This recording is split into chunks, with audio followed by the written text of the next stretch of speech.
Good evening, students. How are you all? Fine. Okay, very good. Students, now is the session of microeconomics as usually it happens every day at this time. Okay, in the previous sessions, video session as well as online session, we had started the introductory chapter of microeconomics in which we were dealing with the definition and scope of economics. Okay, till now we have discussed the wealth definition of economics given by Adam Smith, the welfare definition of economics given by Marshall, and a scarcity definition of economics given by Robbins. Already I told you that the most acceptable definition of economics is supposed to be the definition given by Robbins. Why? Because it seems to be more scientific and clear. And this definition clearly explains, clearly explores the actual subject matter of economics, that is a scarcity and economic problem. Already we have discussed that human wants are unlimited, resources or means are limited, and whatever resources or means we have, they have alternative usage. So, because of these three universal facts, economic problem arises, and in fact this economic problem is the problem of choice making, and that is the scope of economics, subject matter of economics. How to make the right choice of the use of resource and how to avoid the wrong choice of the use of resource. Okay?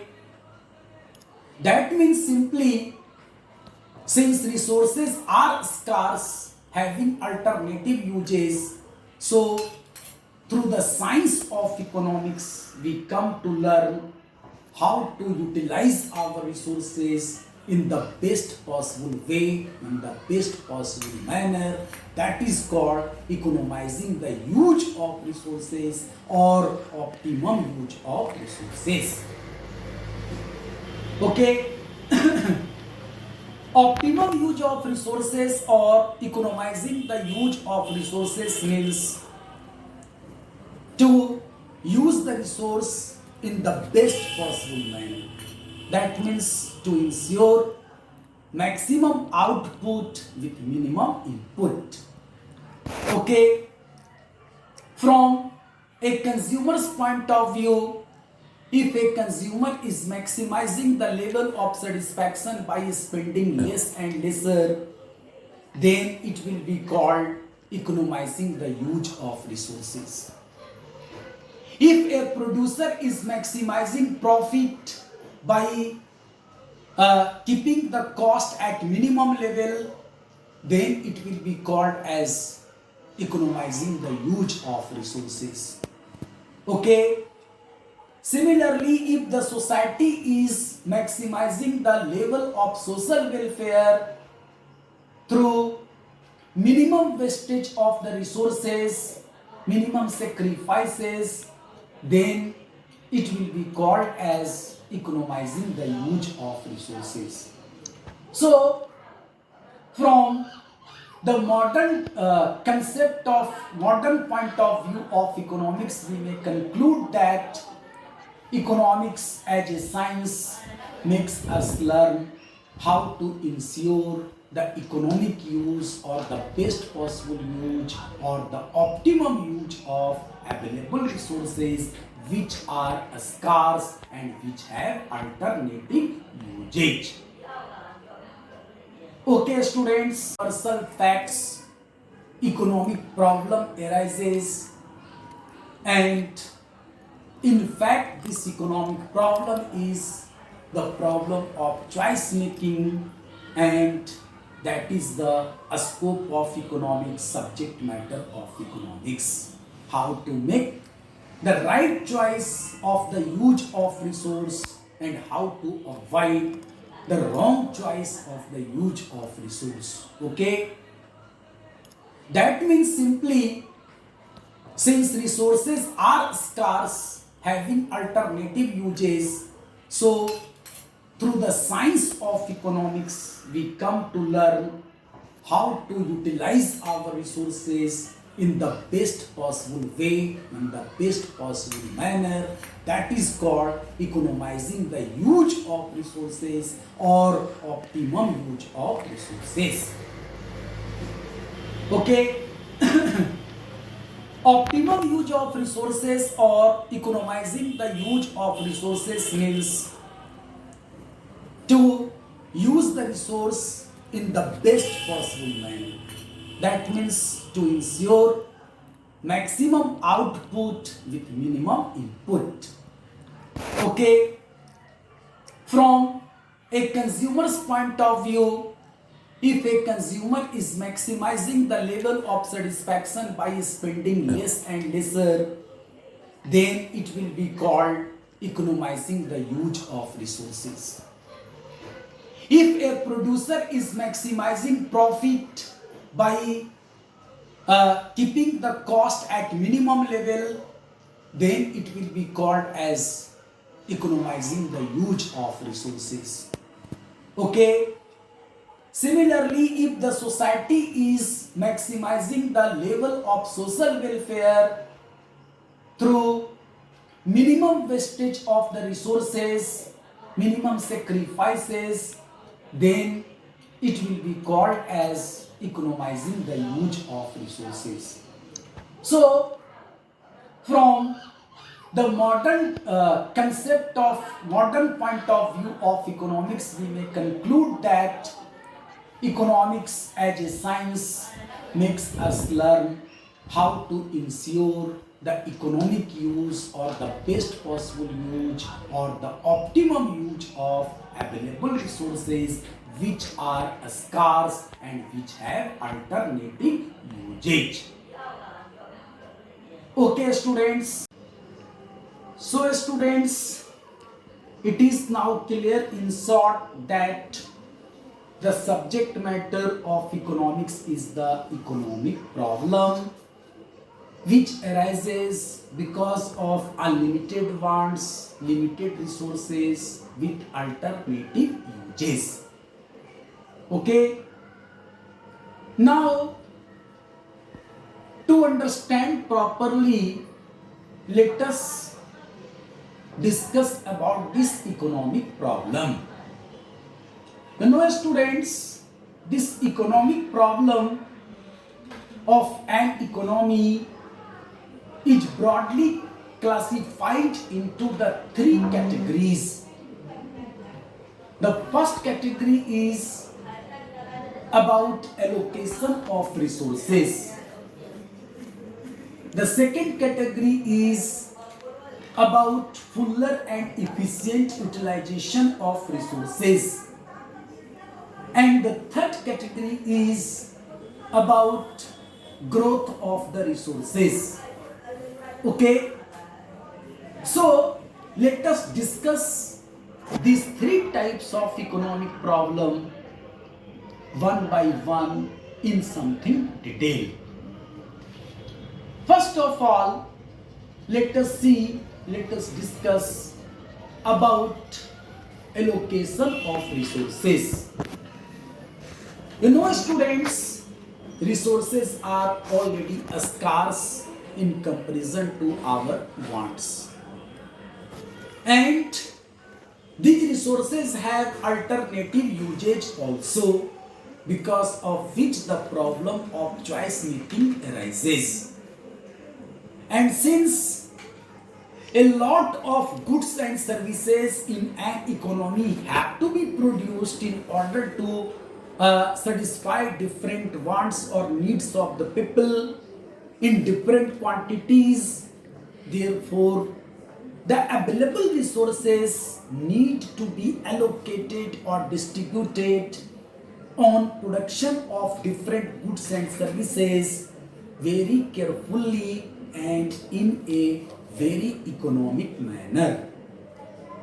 Okay, it has to be decided by the economic system as how much resources should be utilized on production of which product, which commodity, whether it should be more or it should be less. It has to be decided. It will depend on prevailing circumstances and many more factors. Students, in order to allocate the available scarce resources properly on production of different goods and services, the three major economic decisions have to be made, and these three major economic decisions are called what to produce, number one, how to produce, number two, and for whom to produce, number three. Okay, these three decisions are also called central problems of an economy or the major economic problems of an economy, because these problems are commonly found in all types of the economies, whether it is capitalist economy or socialist economy, controlled economy, or it is mixed economy, or it is developing economy or a developed economy. The three vital questions, the three vital issues are at the center of that economic system. What are these three vital questions, vital issues? These three vital issues are what to produce and in what quantity, number one, how to produce, number two, and for whom to produce, number three. Okay, that means in order to allocate the scarce resources on production of different goods and services, these questions have to be answered. The economic system will have to decide what to produce and what not to produce. Okay, if to produce the butter or bread, then how much? And if to produce the guns, then how much? Okay, so the decisions relating to what to produce and what not to produce are in fact taken by the economic system. In a free market capitalist economy, it is decided by the market forces called price mechanism, depend on prevailing circumstances and many more factors. Students, in order to allocate the available scarce resources properly on production of different goods and services, the three major economic decisions have to be made, and these three major economic decisions are called what to produce, number one, how to produce, number two, and for whom to produce, number three. Okay, these three decisions are also called central problems of an economy or the major economic problems of an economy, because these problems are commonly found in all types of the economies, whether it is capitalist economy or socialist economy, controlled economy, or it is mixed economy, or it is developing economy or a developed economy, the three vital questions, the three vital issues are at the center of that economic system. What are these three vital questions, vital issues? These three vital issues are what to produce and in what quantity, number one, how to produce, number two, and for whom to produce, number three. Okay? That means in order to allocate the scarce resources on production of different goods and services, these questions have to be answered. The economic system will have to decide what to produce and what not to produce. Okay? If to produce the butter or bread, then how much? And if to produce the guns, then how much? Okay?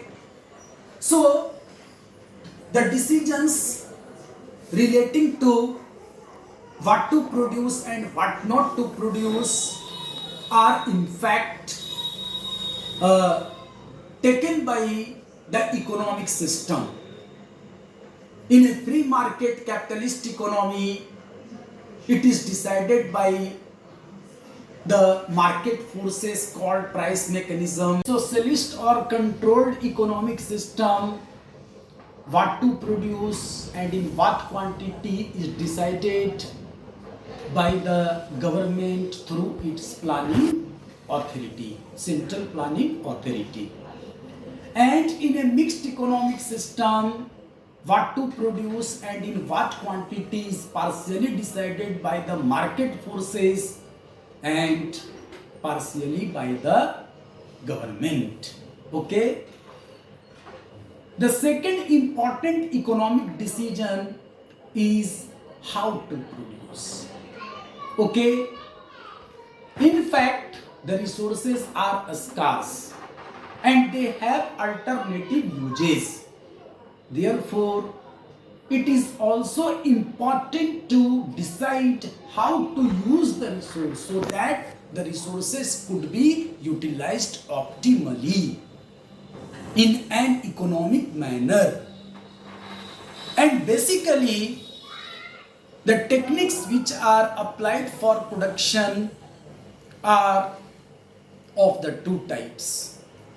One is called labor intensive technique and the other is called capital intensive technique. Okay? Labor intensive technique means to use more labor with less capital, and capital intensive technique means to use more capital with less labor. Okay? So here also a choice has to be made regarding the use of the technique, whether to use labor intensive technique or to use capital intensive technique. Okay? Which technique will be used in production has to be decided also by the economic system as well as prevailing economic circumstances of the country. Okay, it depends on availability of the resources also. As for example, India is highly populated country. We have abundant of human resource. Thus, it is better for a country like India to use labor intensive technique of production. So long as the Western countries or the country like USA is concerned, they have maximum, they have capital in abundant, so better for them to use capital intensive technique. And suppose opposite is done, India adopts mainly capital intensive technique and USA adopts labor intensive technique. What will be its consequences? If India adopts capital intensive technique, then the problem of unemployment will arise. If America, USA adopts labor intensive technique, then the cost of production will be very high. Okay. So, which technique of production will be used? It depends on prevailing circumstances as well as it depends on the availability of resources as well. The third important decision is for whom to produce. For whom to produce here refers to the production of goods and services for whom, whether to produce for the rich class or to produce for the poor class, for the poor people. Okay, and if to produce for the rich people, then how much, and if to produce for the poor people, then how much. Okay, so in fact it is this problem, the problem of for whom to produce is related to the problem of distribution of the output and income, right? Output, distribution of output among different personals is called personal distribution, whereas distribution of income generated through it is called functional distribution. It is distributed among factors of production. Okay, so today we have discussed the three central problems of an economy: what to produce, how to produce, and for whom to produce. And these central problems are related to the major economic problem, that is allocation of resources. So students, along with this, I would like to finish my lecture for today, and tomorrow I will discuss the remaining part of this topic. Thank you very much. Countries or the country like USA is concerned, they have capital in abundant, so better for them to use capital intensive technique. And suppose opposite is done, India adopts mainly capital intensive technique and USA adopts labor intensive technique. What will be its consequences? If India adopts capital intensive technique, then the problem of unemployment will arise. If America, USA adopts labor intensive technique, then the cost of production will be very high. Okay, so which technique of production will be used? It depends on prevailing circumstances as well as it depends on the availability of resources as well.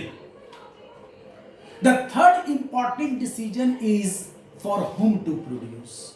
For whom to produce here refers to the production of goods and services for whom, whether to produce for the rich class or to produce for the poor class, for the poor people. Okay, and if to produce for the rich people, then how much, and if to produce for the poor people, then how much. Okay, so in fact it is this problem, the problem of for whom to produce is related to the problem of distribution of the output and income, right? Output, distribution of output among different personals is called personal distribution, whereas distribution of income generated through it is called functional distribution. It is distributed among factors of production. Okay, so today we have discussed the three central problems of an economy: what to produce, how to produce, and for whom to produce. And these central problems are related to the major economic problem, that is allocation of resources. So students, along with this, I would like to finish my lecture for today, and tomorrow I will discuss the remaining part of this topic. Thank you very much.